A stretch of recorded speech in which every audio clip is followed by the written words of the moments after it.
There is a photograph in the archives of the Chicago Historical Society. It was taken in October of 1893, 6 months after the World's Columbian Exposition opened its gates.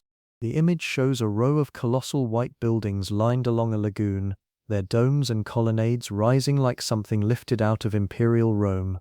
The caption written on the back of the original print describes them as temporary structures, plaster over wooden lath, staff they called it, a composite of jute fiber, cement, and plaster of Paris, troweled over a skeleton of timber and iron. The buildings were meant to stand for 6 months.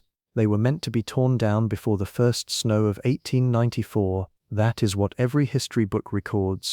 That is what every tour guide in Jackson Park still recites.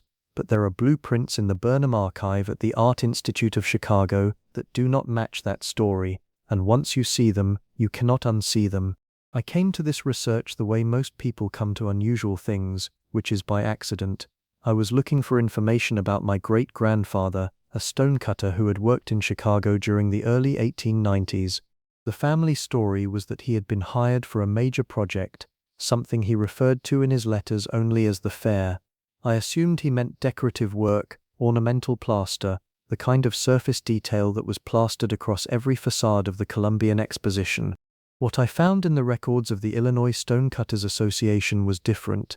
His union card listed him as a mason, not a plasterer. His assignment was to a building called the Palace of Fine Arts, and the work order specified limestone, granite, and Bedford, Indiana stone, not staff, not plaster, stone.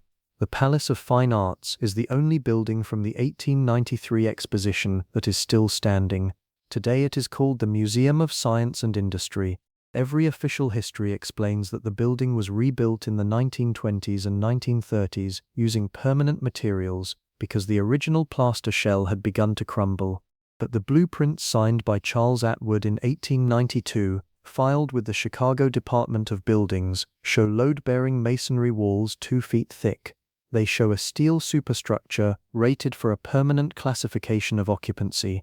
They show foundation piers sunk 40 feet into the clay of the lakefront, engineered to support a building that was supposed to be demolished in less than a year. The original specifications called for Guastavino tile vaulting in the rotunda. Guastavino tile is a structural ceramic system that costs more than any other masonry method available in 1892. You do not install Guastavino vaulting in a building you plan to knock down. I want to be precise about what I am claiming and what I am not. I am not saying that the entire world's Columbian Exposition was built as permanent architecture. The vast majority of it was not. The agriculture building, the manufactures building, the electricity building, the machinery hall, all of those were framed in timber and clad in plaster staff exactly as the histories describe. They burned or were demolished on schedule. What I am saying is that within that cluster of temporary structures, there is a pattern of buildings whose specifications do not match the story. Buildings that were built to last. Buildings that were then, in the language of the official record, unexpectedly demolished. The 1893 exposition was not alone in this. Once I started looking, the pattern extended backward and forward across every World's Fair held between 1851 and 1915. The Crystal Palace in London, erected for the Great Exhibition of 1851, was described as a temporary glass and iron pavilion. It was dismantled after the fair and then reassembled at Sydenham Hill, where it stood for 85 years before it burned in 1936. The rebuilt version was not a replica. It was, according to the records of the Crystal Palace Company, the original components, moved and reinstalled. A temporary building that lasted for most of a century. The 1889 Paris Exposition produced the Eiffel Tower, which was supposed to be dismantled in 1909. It is still there. The 1904 Louisiana Purchase Exposition in St. Louis produced the St. Louis Art Museum, originally called the Palace of Fine Arts, which was built of Bedford limestone and reinforced concrete and is still in use today. The 1915 Panama Pacific International Exposition in San Francisco produced the Palace of Fine Arts by Bernard Maybach, which was supposed to be torn down at the close of the fair. It was not. It was rebuilt in concrete in the 1960s, using the original Maybach molds, which somehow survived the demolition that was never performed. You begin to notice that the buildings described as temporary are, in a significant percentage of cases, still standing, and the ones that were demolished were often demolished in ways that do not match the official story. The Court of Honor in Chicago, the central lagoon surrounded by the great white classical buildings, was reported to have burned in a series of fires beginning in January of 1894. The first fire destroyed the casino and the peristyle. The second, in July of 1894, took the manufacturers building, the electricity building, and several others in a single night.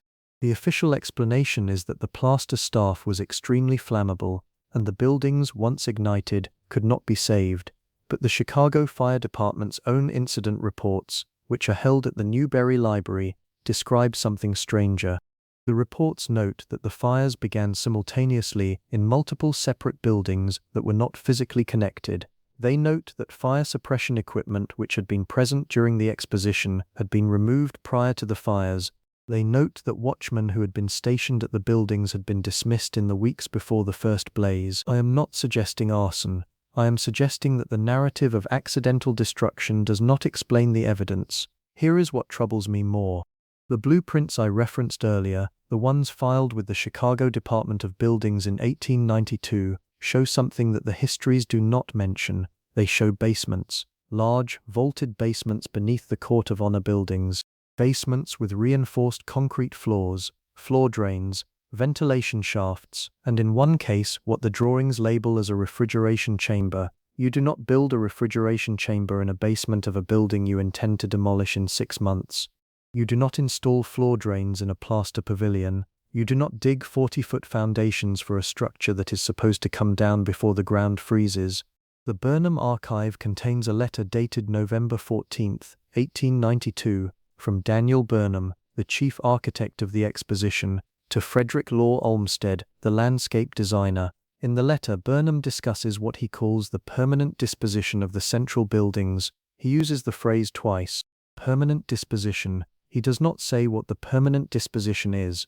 The letter is cut off mid-paragraph on the second page, and the third page is missing from the file. A notation in the archive index indicates that the third page was removed for conservation in 1964 and has not been returned to the collection. I contacted the Art Institute about the missing page. I was told that the conservation records from that period are incomplete.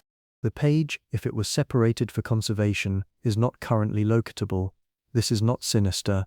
Archives lose pages all the time. But the phrase permanent disposition has stayed with me, because it is the kind of phrase that means something specific in construction language, and the specific thing it means is not consistent with a building you plan to tear down. Let me tell you what the official historians do acknowledge, because the acknowledgement itself is revealing. In the definitive 1993 book on the exposition, published for the centennial, the author notes that the decision to build the Court of Honor to permanent standards was made informally during construction, against the original plan. The architects, the author writes, found themselves unable to build structures they knew would be demolished. They inserted higher quality materials, deeper foundations, and more durable ornamentation than the contracts required, at their own expense, in the hope that some of the buildings might be preserved after the fair closed. The word used is hope. The architects hoped. They invested personal money in a hope. They built basements. They installed Guastavino vaulting. They quarried Bedford limestone. They laid steel superstructures, all on the basis of a hope. That is not how architects operate. Architects do not secretly upgrade specifications at their own expense on the hope that a building might be preserved. Architects do what the client pays them to do. If the central buildings of the Columbian Exposition were built to permanent standards, it is because someone, somewhere in the decision-making chain, paid for them to be built that way, and someone else decided later that they needed to come down. I want to be careful here, because I am approaching the part of this story where the evidence thins and the speculation begins. I will tell you what the speculation is, and I will tell you what the evidence actually shows, and I will let you decide where the line falls. There is a line of research, pursued mostly outside the academic mainstream, that proposes the following. The world's fairs of the late 19th and early 20th centuries were not, in their original form, constructed by the governments that hosted them.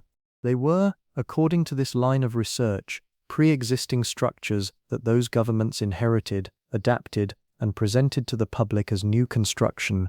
The architectural style, which is uniformly described as Beaux Art classicism, a self-conscious revival of Greek and Roman forms, is proposed instead to be the surviving architecture of an earlier civilization, one whose buildings were absorbed into the fairgrounds, and then, when the fairs ended, either preserved as museums, burned under suspicious circumstances, or demolished under the cover of the temporary designation. I cannot prove this. I will not pretend that I can. What I can tell you is that the evidence I have outlined does not fit the official story. Buildings described as plaster pavilions contained steel superstructures and limestone walls. Buildings designated for 6-month use were built with 40-foot foundations and refrigeration chambers. Buildings that were supposed to burn accidentally burned in patterns that matched the removal of watchmen and fire equipment. Buildings that were supposed to be demolished are, in a substantial number of cases, still standing. And the architectural style across every major World's Fair, in every country, on every continent, is identical, despite being built by different architects working in different cities during different decades. It is as if they were all drawing from the same source. The United States Capitol in Washington was built between 1793 and 1863. The Paris Opera House was built between 1861 and 1875. The Vienna Opera House was built between 1861 and 1869. The Palais Garnier in Paris, the Palace of Westminster in London, the Reichstag in Berlin, the state capital of almost every American state, the old post offices of dozens of American cities, the train stations of every major European capital, all built in the same window of approximately 50 years, all in the same Beaux Art classical style, all of them producing, in the collective memory of the cultures that house them, the same sense that they are older than they are, heavier than they should be, built to a scale that modern construction no longer attempts. I stood inside the Palace of Fine Arts in Chicago last spring. The building is vast. The rotunda rises 90 feet to a coffered dome, and the acoustic behavior of the space is such that a whisper at one end of the room is audible at the other. The guide explained that the building had been rebuilt in the 1920s using the original plaster as a mold for the new limestone cladding. I asked whether the original foundations had been reused. The guide said yes. The foundations were the originals from 1892. I asked how deep they went. The guide said she did not know, but that they were very deep, because the building had required extraordinary support due to the weight of the collections it was intended to house. In 1892, the Palace of Fine Arts was intended to house an art exhibition for 6 months. It was not intended to house collections. The Field Museum, which did house collections, did not move into the building until 1894, after the fair ended, and moved out again in 1920 when the Field Columbian Museum was built. The foundations that the guide described as supporting the weight of collections were poured in 1892 for a building that was supposed to come down in 1894. Somebody knew what that building was for. Somebody poured foundations that could hold it for a century, in a year when it was supposed to exist for 6 months. And when I walked out of the rotunda and down the steps into Jackson Park, past the lagoon where the Court of Honor had once stood, I could not stop thinking about the second fire of July 1894, which took the Manufactures Building and the Electricity Building in a single night. The Manufactures Building was the largest enclosed structure on Earth at the time it was built. 44 acres under a single roof, 4 times the footprint of St. Peter's Basilica, built of plaster, according to the history, demolished by fire, according to the history. Nothing left but the ashes of a pavilion, except that when the Chicago Historical Society excavated the site in 1972, in preparation for a Parks Department expansion, they found foundation piers of reinforced concrete and steel, rated for permanent construction, still intact 80 feet below the surface of the park. The piers were drawn, photographed and documented. The documentation is in the Chicago Public Library's special collections. And then the piers were covered over with fill and landscaped, and the park was expanded, and the record of the excavation was filed under routine infrastructure surveys, and it sat there for 50 years, until I pulled it last August on an afternoon when the reading room was nearly empty.